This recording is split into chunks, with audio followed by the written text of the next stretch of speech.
Nesse vídeo, estudaremos as mudanças de estado físico, tanto de substâncias puras, de substâncias impuras ou misturas, de misturas eutéticas e de misturas azeotrópicas.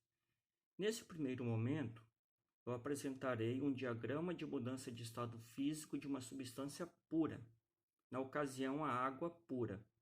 Eu explicarei com uma certa quantidade de detalhes para que posteriormente eu possa explicar os demais diagramas de mudança de estado físico de uma forma mais rápida.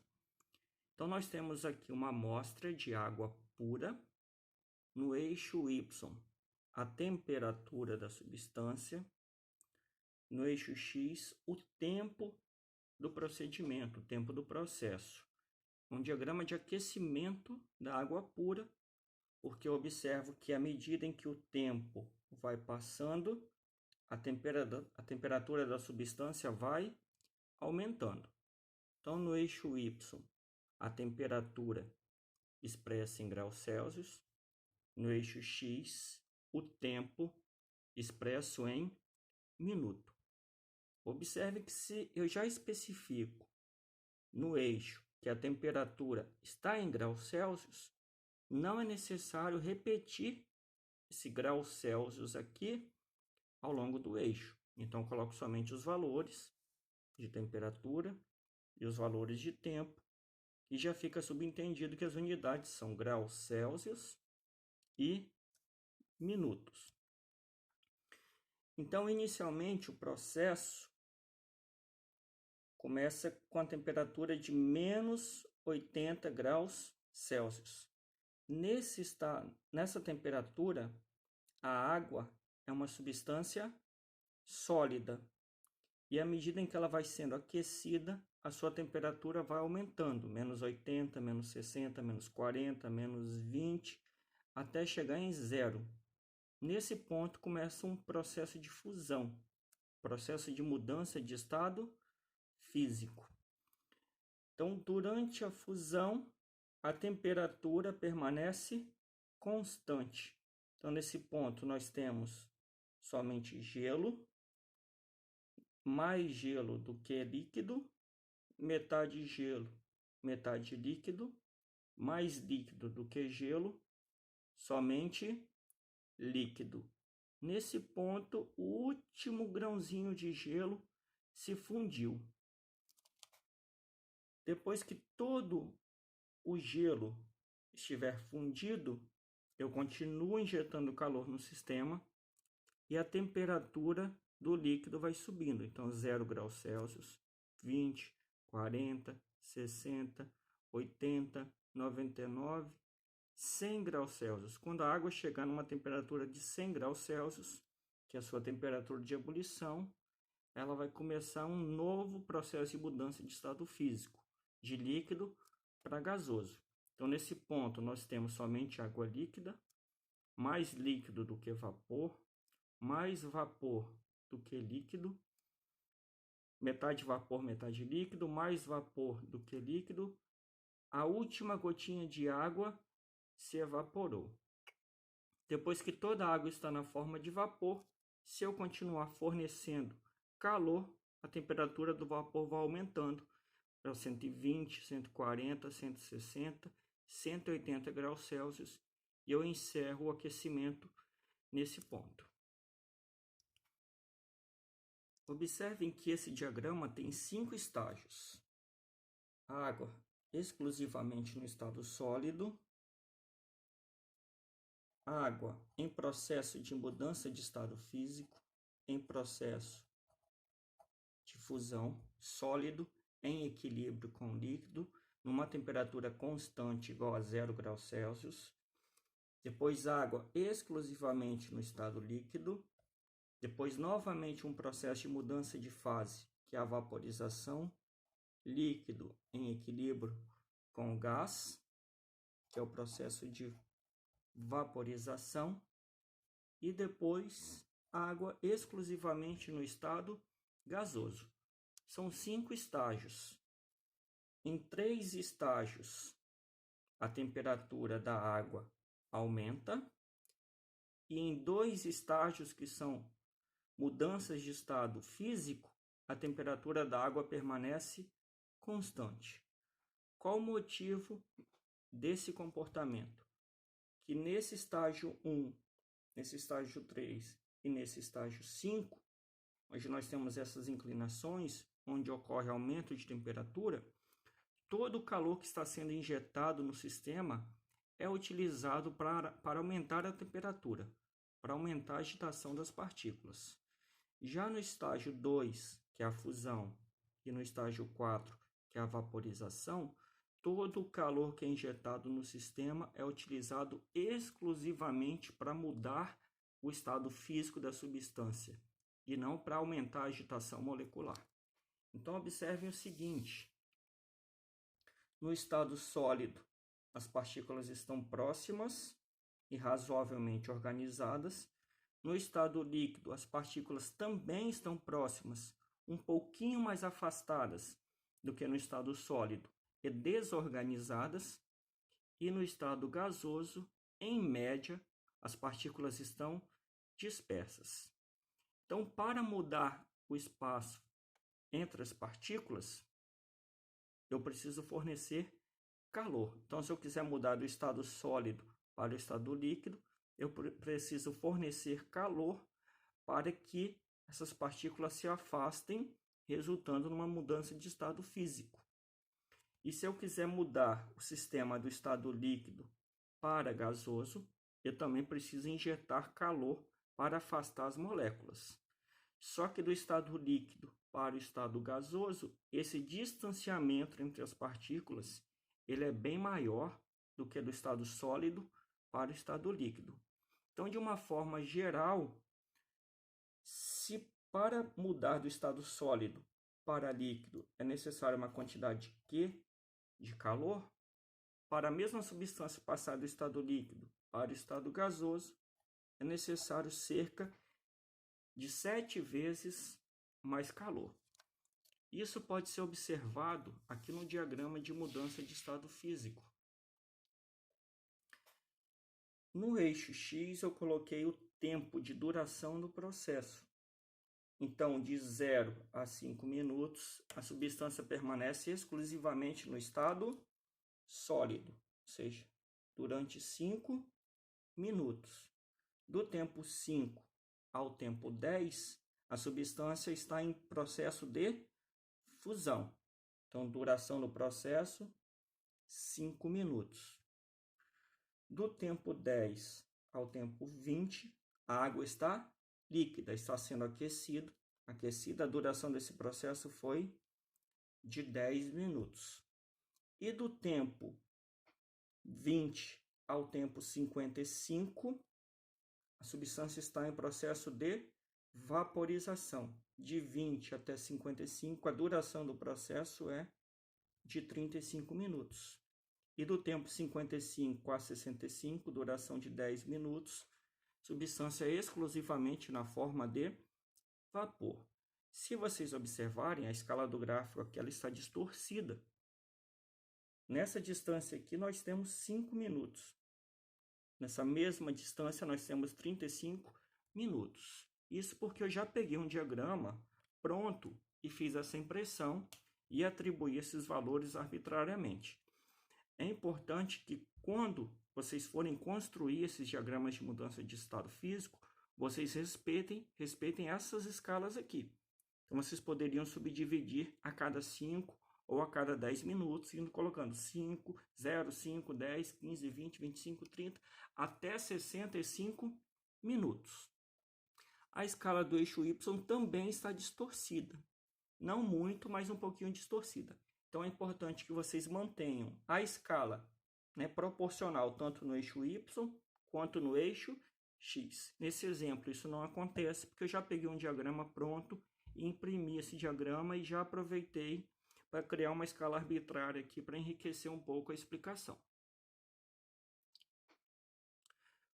Como eu comentei, a vaporização requer cerca de 7 vezes mais calor do que a fusão, porque na fusão é necessário afastar só um pouquinho as partículas.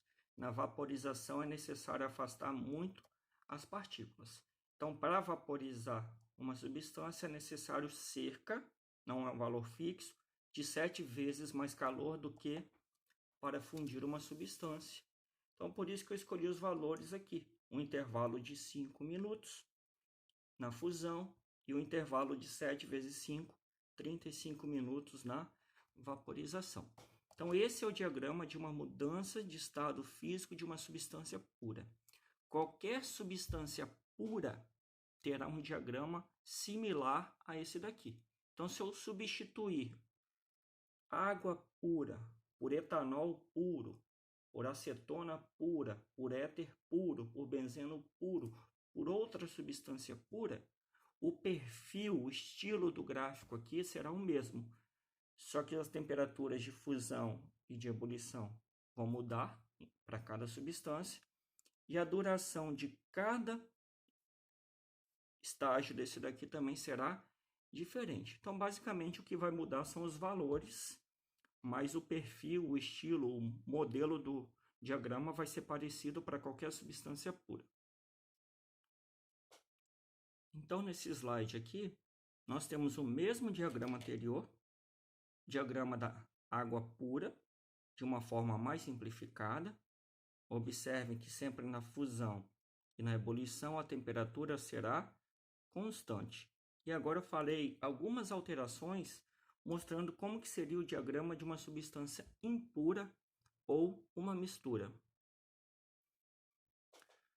Quando uma substância contém impurezas, por exemplo, um minério com impurezas, ou uma mistura, por exemplo, a água com sais minerais, não existe mais uma temperatura de fusão e uma temperatura de ebulição, mas sim uma faixa de fusão e uma faixa de ebulição.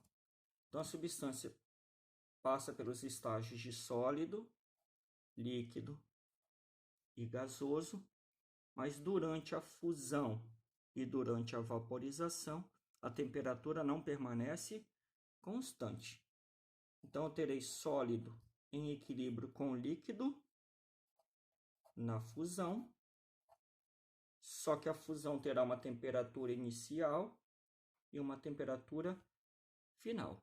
E eu terei um equilíbrio de líquido com gás na vaporização, só que a vaporização também terá uma temperatura inicial e uma temperatura final. Enfim, nós temos faixas de fusão e faixas de vaporização quando eu tiver uma mistura de substâncias ou quando eu tiver uma substância impura. Um exemplo de aplicação, por exemplo, é para verificar a pureza de um medicamento. Se eu sintetizar um medicamento e quiser saber se esse medicamento tem um alto teor de pureza, eu posso submeter essa amostra a um teste de fusão. Se essa faixa for de até 1 grau Celsius, significa que a substância tem um teor de pureza muito elevado.